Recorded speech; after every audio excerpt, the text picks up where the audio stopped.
Hi, and welcome to this presentation on World War II and its aftermath.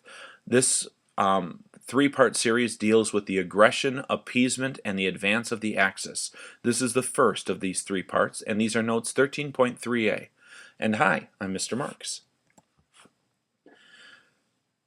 These are the notes which you would need to have for this presentation.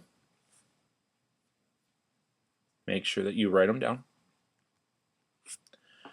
We're going to look to see how these different nations, which will group together as the Axis powers, started to expand their influence.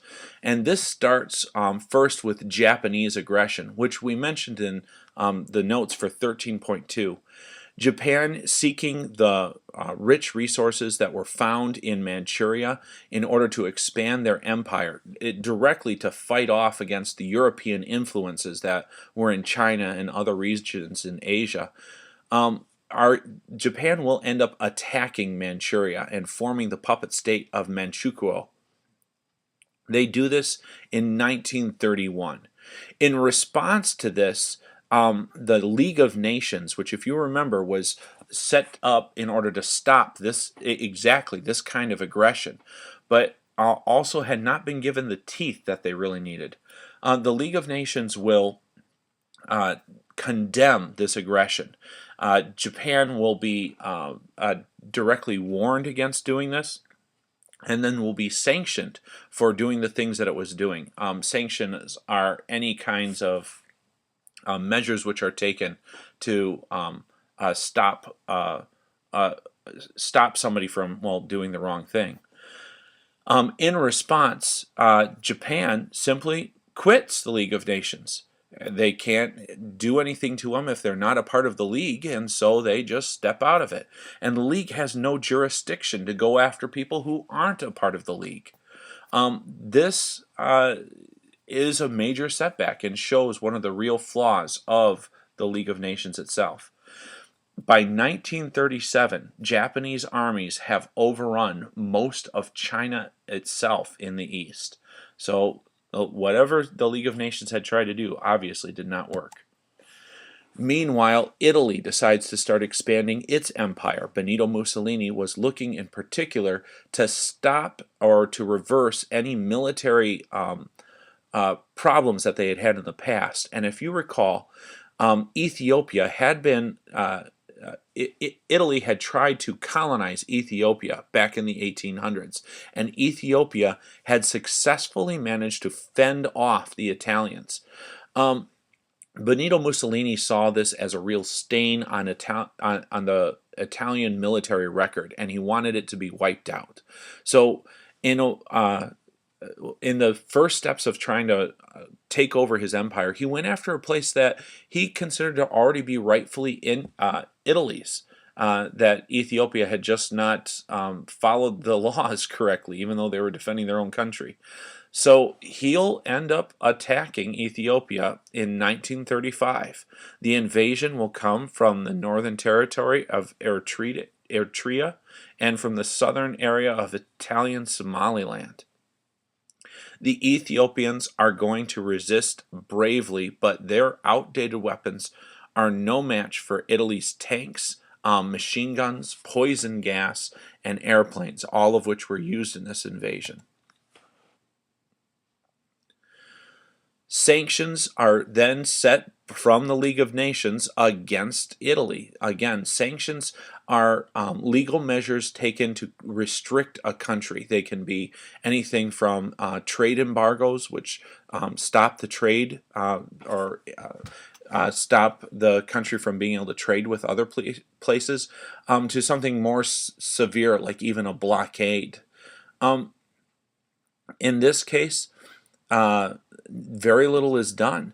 The Ethiopian king, Haile Selassie, goes to the League of Nations personally. He's now in exile of his country with Italy having taken over, and he tells the League of Nations that this is obvious aggression. His country was a sovereign nation, and in response, these sanctions, these penalties, are given, but they're not enforced. The League of Nations has no military standing in order to enforce its laws. In fact, Britain, who had sponsored Haile Selassie to come to the League of Nations, didn't even stop Italy from using its Suez Canal in order to send troops and supplies in its attack on Ethiopia. Seeing this, Hitler, who, if you remember, had become chancellor in 1933, largely under the auspice of going against repudiating the Treaty of Versailles, he sees this as an opportunity to militarize the Rhineland. The Rhineland is that yellow striped area on the left-hand side of Germany, on its border with France.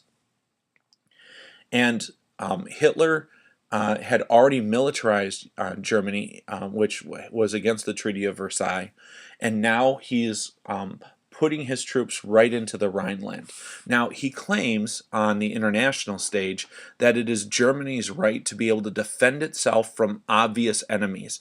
And considering how badly the French had been treating Germany after the Treaty of Versailles, a lot of people saw this move as being justified. There were some, and Winston Churchill is one of these, that notices that this action, which happens in 1936, this militarization of the Rhineland, Churchill realizes that this action just shows that the Nazis have even deeper plans, that they aren't just looking to defend Germany, they're looking to expand their empire into greater measures. This is, in fact, true. On October 25th of 1936, Germany and Italy sign a treaty of friendship, which forms what Mussolini himself will call the Roman-Berlin Axis by November of 1936. Mussolini says that the two countries, if you draw a line from their capital cities, the capital of Germany, which is Berlin, to the capital of Italy, which is Rome, that if you draw a line between those cities, that line will be the axis around which the world will revolve. Now, later on, and this is getting ahead of events, after World War II starts, the two are going to realize that they're going to need to have more allies, and instead of just dividing the world between the two of them, you see, Italy had claimed the southern area of Europe and the northern area of Africa, basically the extents of the old Roman Empire, not counting its Germanic invasions, and Germany had claimed all of North Europe. They both figured that they could take control of those areas, and then when they were strong enough, take out the other guy. They were both planning on betraying each other. As the war started, they realized that they especially were going to need some help in Asia in order to make Britain more afraid of what was going to happen to India. So at that point, they will enlist the aid of Tokyo, which is the capital of Japan, and there you have the three leaders together, putting together their strategy for this. Their idea was to fight off communism. If you remember, fascism, which Nazism is a type of fascism, fascism and communism, though they hold totalitarian governments in common, are otherwise very different from one another. Fascism still requires workers to unwaveringly serve the state, and that higher ranking officials of the government are allowed still their capitalistic goals. Communism, it looks at giving those workers power or organize them as unions in order to overthrow their masters. So fascism sees communism as a direct threat to it. So one of their first goals is to get rid of that.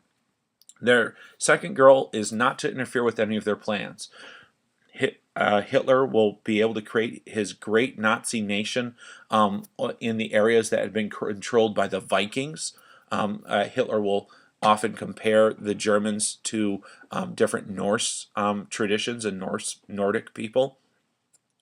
Mussolini will take the Mediterranean and make it the Roman lake once again, and Japan will end up taking over will have control over Asia. Now, on an interesting note, in 1941, only 7 months before Pearl Harbor, but still well into World War II, the three Axis powers actually try to get the United States to join as well. This would make a Rome, Berlin, Tokyo, Washington axis. The idea was that while Japan had Asia and Italy and Germany have divided up Africa and Europe, that the United States would have control of the Americas.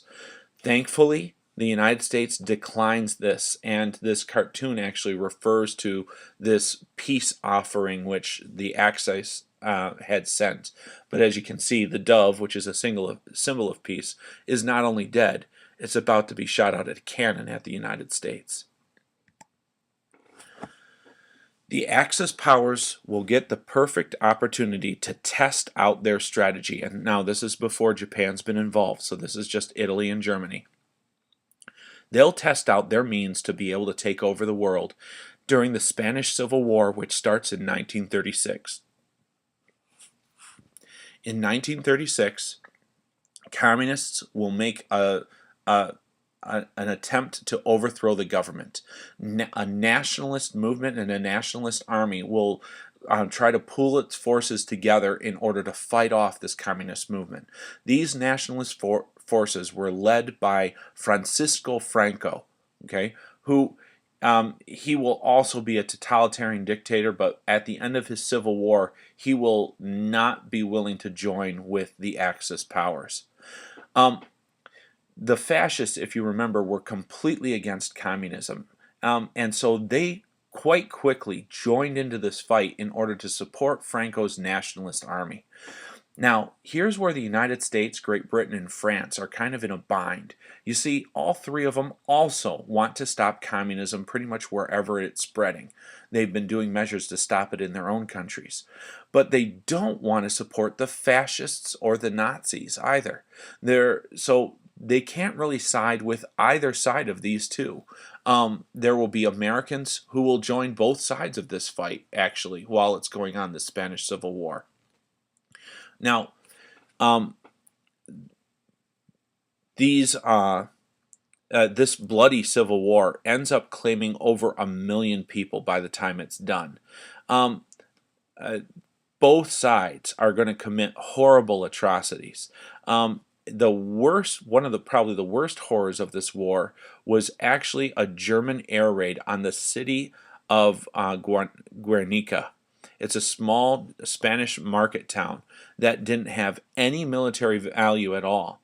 But on an April morning in 1937, German bombers are going to streak over the market square, drop their bombs, and then swoop low in order to machine gun anyone who in the streets who had survived that first attack. In the short few hours that this German strafing run took place, over 1,600 innocent people were killed. This will be immortalized by Pablo Picasso in his painting Guernica that he did in 1937. This was a test of the new strategy which Germany had come across. They really were going to be dependent on air power to create fear and dominance before sending in troops. And we'll talk about that in a later presentation.